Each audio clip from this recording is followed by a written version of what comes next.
Hi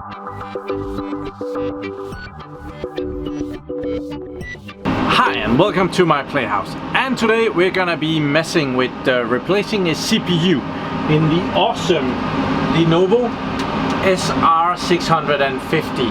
But I'm gonna be very careful not to show you too much of how the data center looks here after its little makeover and the new shelving. You can kind of see some of it right here, but I'm trying to hide it. But data center has become more roomy. It's I'm so far away right now, but it's actually not that far. But I have another CPU for the SR650 that might be better. The one that is in there is the second generation of the Intel Scalable. It's the 4210. It's a 10-core 2.2 GHz processor. And right here I have another one. It's not the same one. This one is a generation 1. It's a 5150, which is a 10-core 2.4 GHz processor. This one is a gold processor. The one that is in the server is a silver processor. So yeah, I have no idea if this one is faster. So that is what we're gonna find out. Okay, that's an awesome reflection in that old monitor. But this is the dodgy setup. The graphics card in that server only has HDMI and digital display output port, so I have to use a monitor that will take that signal. This server is running folding at home, where we are doing really well. We have entered top 200, and actually also we are about, well, just gone past top 190. It's very slow now. We might be winning or losing one position every day, and with that said, we are about to be taken over by Toyota. It's kind of embarrassing to be taken over by Toyota, but well, that's probably gonna happen. They have way more speed on there than. So what I want to do is I want to get a baseline of how fast this server is, and to do that I probably should shut down folding at home, because it's gonna be eating a lot of resources if I don't. It's working hard. I am doing quite well, I think. This graphics card is not doing as well as it used to, but we're gonna shut this down and we're gonna do a bit of benchmarking stuff now. Oh, it's a lot of points that I'm gonna be missing out on. Can you see anything? It is shut down. Just gonna verify that it's not doing anything weird. Yeah, CPU is down to 1%, 0. Good. So I'll run the first benchmark and get some points for that. It's gonna be this performance test pass mark. So I'll run that, be right back. So performance test pass mark has run, and it scored 13,014 and 77. I will make a note of that, and we are ready to run Cinebench R15. It's the older one.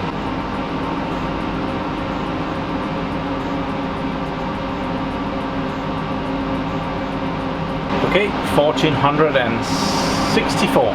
Nice. And that is what that looks like. So now I'm gonna be shutting down the server and we'll swap the CPU. This is a big, beefy bugger. So yeah, it's gonna be interesting.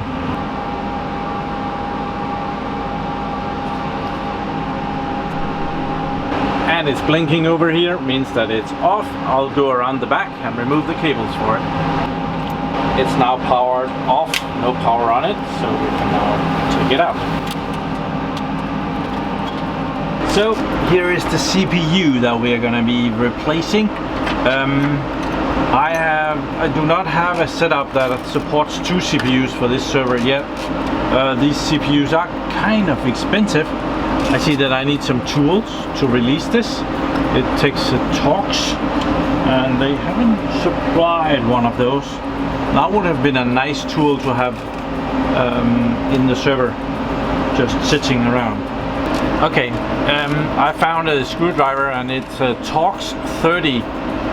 Same Torx that I use when I mount a door for the long screws that goes and holds the door in place. Yeah, there's an order to this. if you see the screws has number 1, 2, 3 and 4, and there is an install order and there is a removal order. So when you remove it, you start by unscrewing 4, 3, 2 and 1, and it's usually you take number 4, that's that one, and you give it kind of half a turn or something like that. So let's give it half a turn, and then we'll do number 3, that one, half a turn, number 2, half a turn. I have some spots on my screwdriver here, so I can see when the other one is in the right position. So number 1, half a turn, and then we start over again.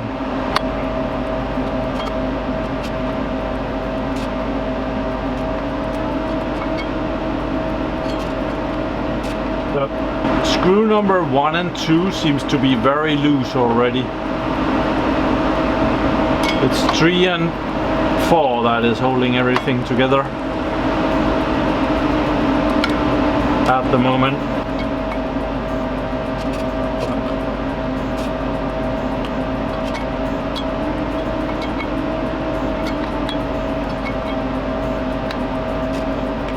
Yeah, now everything is just kind of loose. So let's see if it won't come up now.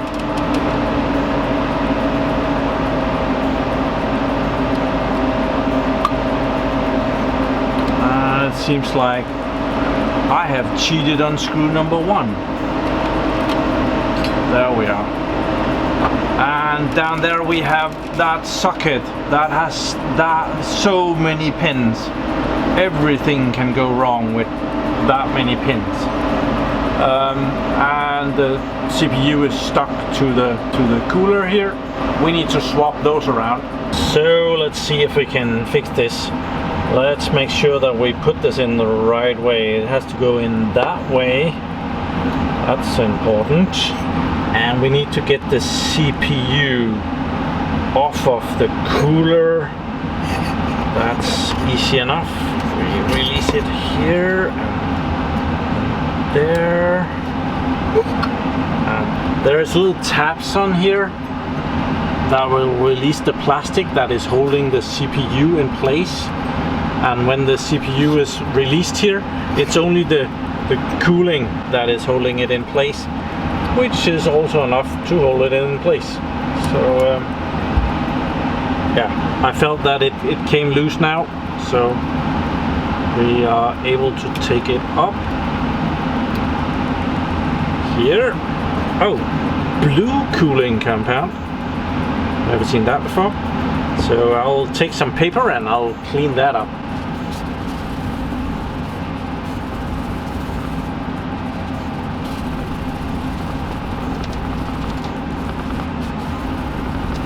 So now the important thing is to get the other CPU in here in the right orientation, so that it's not upside down, because that would bring us a lot of trouble, I'm sure. And it seems that we can kind of look at the middle in here. There are some chips that are sticking up, and I do believe that might be the most easy and recognizable. You can kind of see these chips sticking up here, where all of this is a nice round way, but then on the top there's stuff sticking up. So let's see if we can get the CPU out of this holder and put the other one in. There. And I'll just clean the holder ever so slightly, get some of that blue stuff out of there. There. And have that one.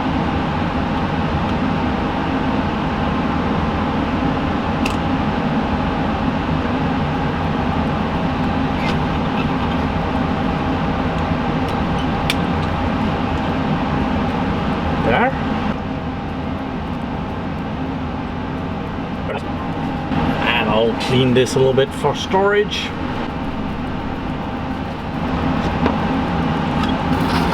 So now we need to put this back on. It only goes one way. There are some plastic thingies where there's two, and they go down the holes here, and then there is some where there is just one, and that corresponds with the other side. It goes down and it locks. So it goes down that way, but we need some heat sink compound so that it will transfer the heat very well over to the heat sink. These are some big beefy CPUs. It looks like that the core down here, if the light is right, looks to be where it has been really hot. So we will do as we always do, just a little bit longer out the edges. Give it a dot. Okay, let's be inventive and give it a dot more here. So let's see how that works. That's a lot of heating compound. And it goes down on top of the heat sink. This plastic is not, it's just holding the CPU in place. It's not putting any kind of pressure on the CPU to go down. Okay, maybe it is putting a tiny bit of pressure on there. So ready to put this back in the server. So we are ready to put the CPU back, and it only goes in one way, but I'm gonna try and check it anyway to see if I can make sure that it's good. There's these pointy things, so it should go in this way, which is also, yeah, that is the right way. I'm just gonna make sure that the CPU seems aligned right. Yeah, that must be right. Let's do that.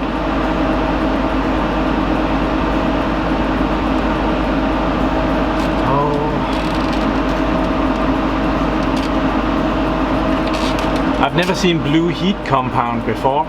I'm sure it's something that Lenovo has put on so that they can see if anyone has tampered with the servers.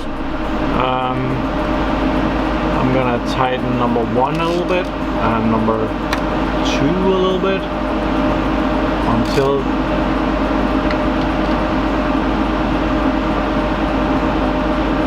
and 3 and 4.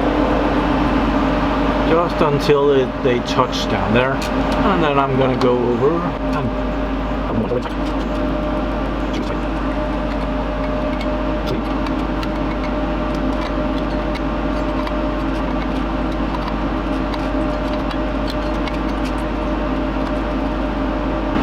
there.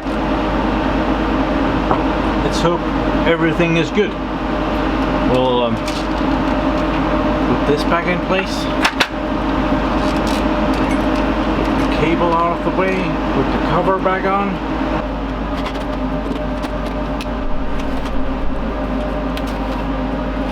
Okay, we are ready so that we can power the server back on.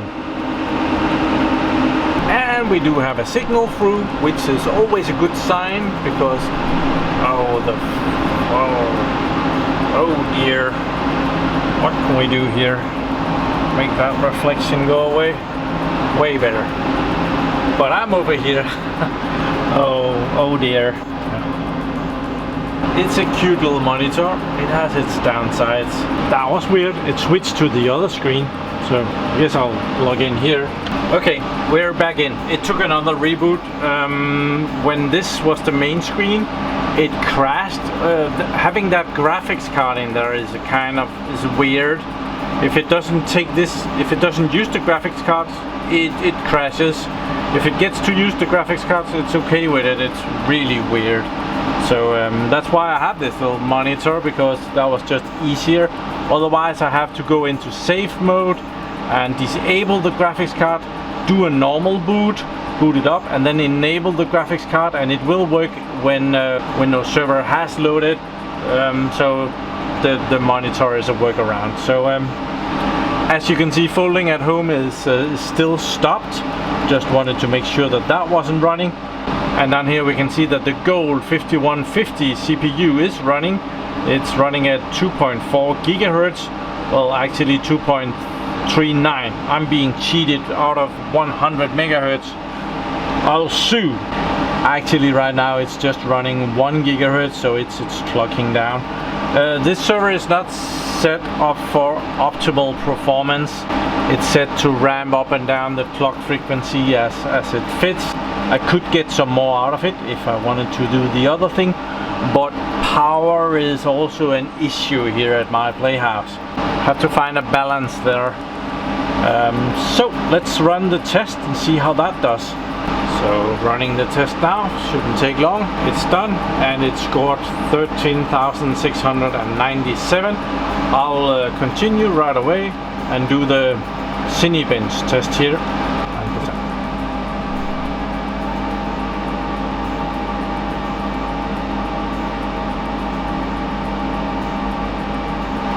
1512. Awesome. Okay, here are the results. So the 4210, 13,477, 5115, 13,697. That is a improvement of well, it's running 101.6% faster with the new CPU. That's really not worth my time. Then we have Cinebench down here. Oh, I've had my hands on that. Looks a bit scruffy. 1464, 1512. That is an improvement of 103.3%. Yeah, it's definitely safe to say that swapping the CPU around wasn't worth it. 3% and 1.6%. Well, it's not worth the hassle and the danger of hurting the server. Those pins in there, they're very delicate. If you bend just one of them, you're in a lot of trouble, and if you break it, you're in even more trouble. And the system board for a new server like that is bloody expensive, and I'm pretty sure that Lenovo's warranty does not include me breaking the CPU socket while swapping out CPUs with non-purchased Lenovo CPUs. At least I think so. So swapping this CPU only gave me a bit of knowledge on how this is done in this server. I've never tried in this server before, and what I actually found is that black plastic thing is the same on different brands. So I've seen the same one on Hewlett-Packard. I learned something. I hope you might have learned something as well. Well, maybe that the silver line of the second generation of the Intel Xeon Scalable CPUs are almost as fast as the gold line of the previous generation. That's probably a very big generalization, but well, you know. So I better start my folding at home here again, so that I don't miss out on all the points that it could have been making. So there, maybe that will improve with 1.6%. Who knows? As we are finishing up this video, if you're in need of server hardware, please check out Bargain Hardware in the UK. That's bargainhardware.co.uk, and you get 5% off if you use the checkout code MyPlayHouse, small letters all the way. Links is in the description. Also link to my little shop where I try to sell some of my surplus, which is awesome. I just got an order. I was just in checking the computer, and there's a little order for a network card that I can go pack up. I have been collecting too much equipment for too long, so I'm trying to sell some of it, and that will help purchase new equipment that we can have a good look at. I am dreaming about an AMD server, and if you're on my team here on Folding at Home, please put in some more packages. I hate getting overtaken by Toyota. So yeah, thank you very much for watching my videos. Do subscribe to my channel so that you can see me again, and have a really nice day. Bye bye.